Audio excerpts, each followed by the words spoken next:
I have a theory. Not a scientific one, more like the kind you whisper to yourself when you're brushing your teeth or waiting for water to boil. It's about memory.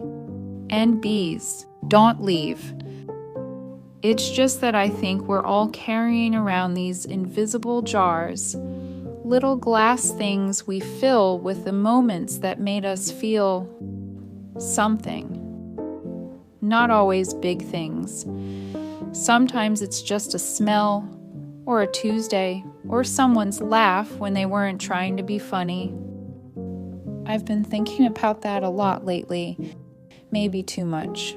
But I wanted to tell you a story, or maybe it's more like a field note, a small one, from a night when I couldn't sleep and I started wondering if bees get sentimental, or if it's just me.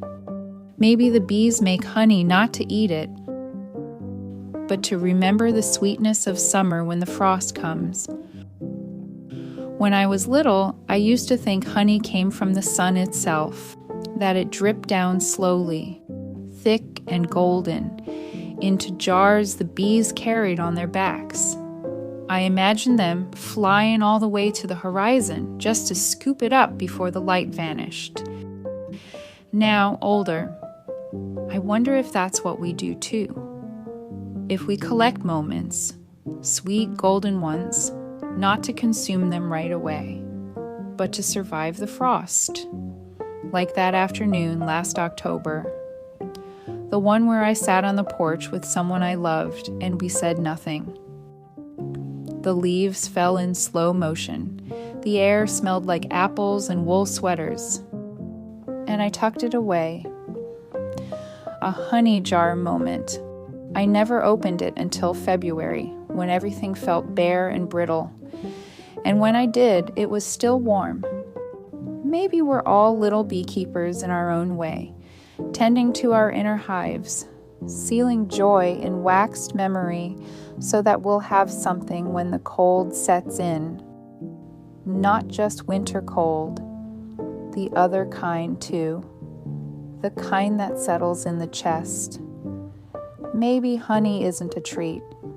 Maybe it's a lifeline. Maybe trees don't grow up. Maybe they grow down, reaching into the past, searching for who they were. I used to believe that growing up meant reaching higher grades, higher shelves, higher standards.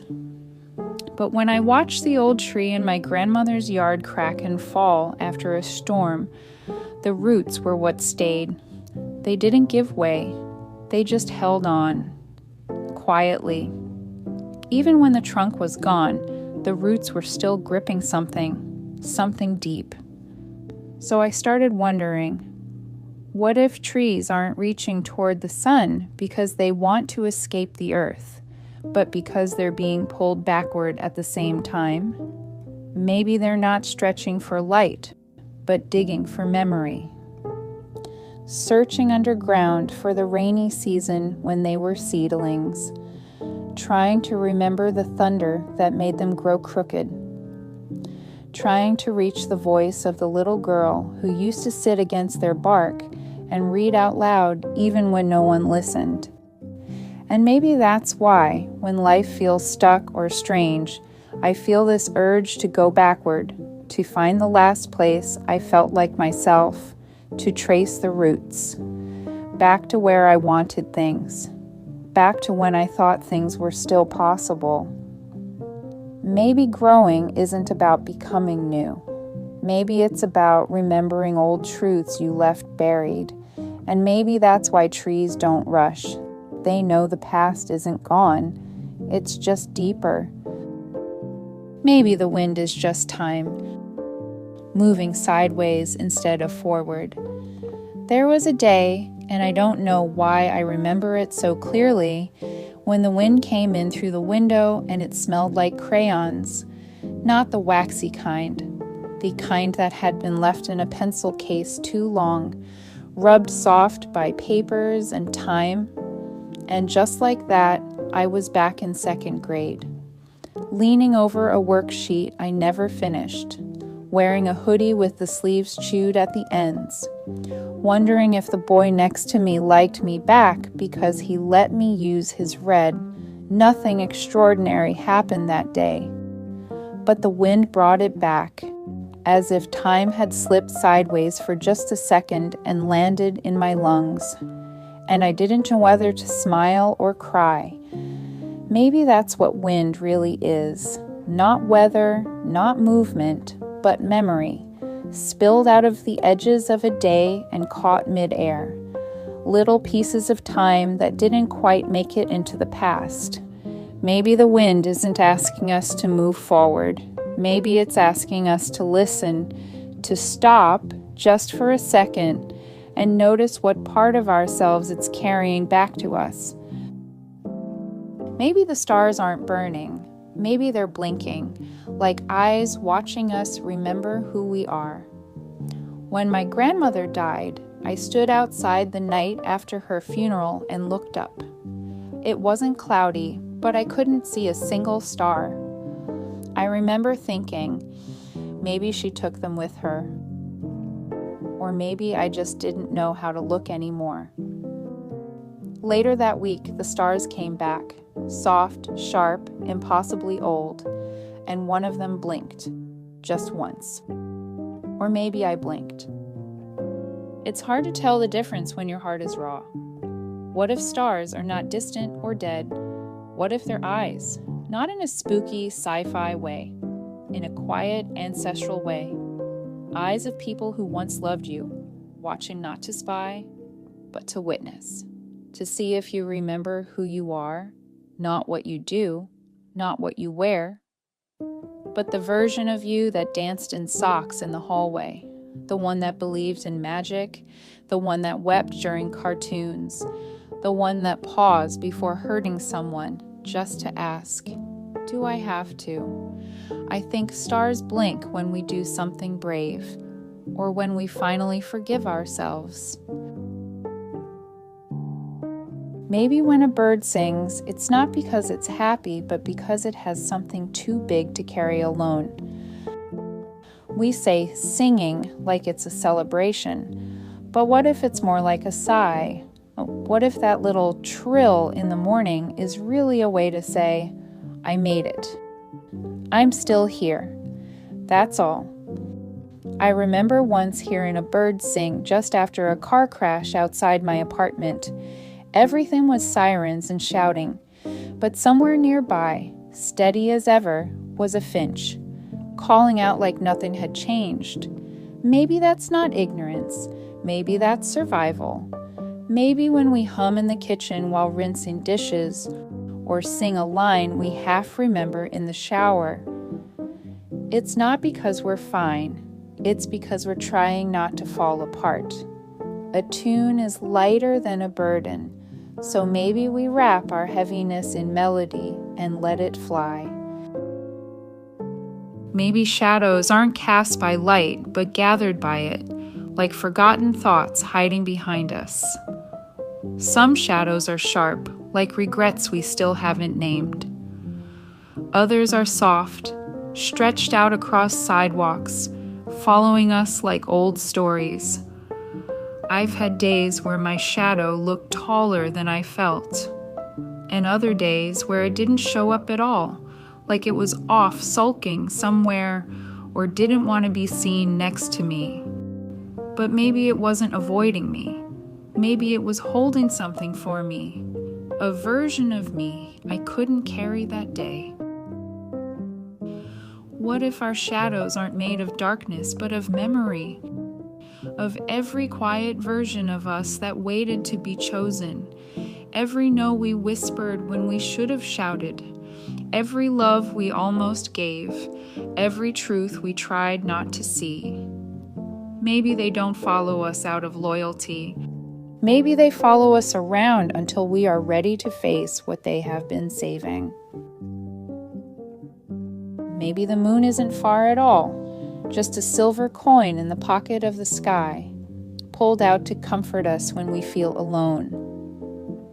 Sometimes when I can't sleep, I'll go outside just to see if the moon's out. And it's comforting. not just because it's there, but because it doesn't need anything from me. It doesn't blink or beep or buzz. It just glows quietly, as if to say, you don't have to be okay right now.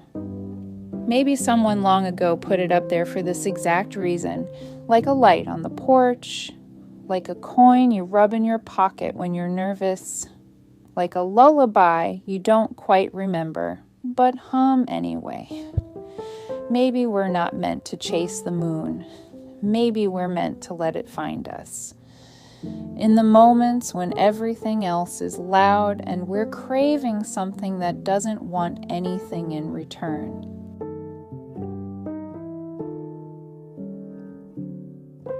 Maybe the sea never stops moving because it's trying to erase something it once said. A wave hits the shore, then pulls back, then does it again and again. It's relentless, but not aggressive, more like embarrassed. Maybe the ocean said something it didn't mean, told a secret too loud, or called out a name that doesn't belong to it anymore, and now it's trying to take it back. I've done that too. Said things I wish I could unsay, hurt people without meaning to, stood there afterward, wishing I could rewind the tide. But like the sea, all I can do is keep moving, keep showing up, keep trying to say it better the next time. Maybe forgiveness isn't quiet. Maybe it sounds like waves, messy, repetitive, and never quite finished. Maybe snow doesn't fall. Maybe the sky lets go, little by little, of what it can't hold anymore. There's a hush when it snows, a gentleness, like the sky is crying in a language only the ground understands. Maybe snow isn't about cold. Maybe it's about release. Maybe it's how the sky says, I held this too long. You take it now. And maybe we need that too. Little rituals of letting go. Moments where we give up pretending we're fine. Moments where we soften into someone else's silence. Maybe snow is sadness made beautiful, and maybe we're allowed that too. Maybe dreams aren't made of wishes, but of memories too soft to survive the daylight. I once dreamed of a place I'd never been, but somehow recognized. It had yellow curtains, chipped mugs, and a dog I didn't know, but loved completely. I woke up with tears in my eyes, not from sadness, from the ache of having remembered something I never got to live. Maybe dreams are little gifts from another version of you, one who took a different turn, lived a smaller life, or a wilder one, but missed you. And maybe when we sleep, we meet them, just for a while, to borrow their courage or lend them ours. Maybe that's why we wake up with strange comfort in our chest, not because everything makes sense, but because for a few hours, we remembered a life that wanted to be remembered. You made it to the end, or the middle, or maybe there is no end, just a long, sleepy drift through maybes and almosts. I guess this is the part where I'm supposed to say, like and subscribe. But I'll be honest with you. There's a part of me that worries that if too many people find this, we'll lose whatever this is. This little quiet corner we've carved out together. But I also know that maybe there are more people out there who need a soft place to land. So if you do like or subscribe, just do it with care. Help me guard this space. Keep it weird. Keep it small, even if it grows. And thank you for being here at all. Thanks for letting me wonder with you. Maybe you'll carry one of these thoughts into tomorrow. Maybe it'll grow something, or maybe it'll just sit beside you like a quiet friend. Either way, good night, maybe.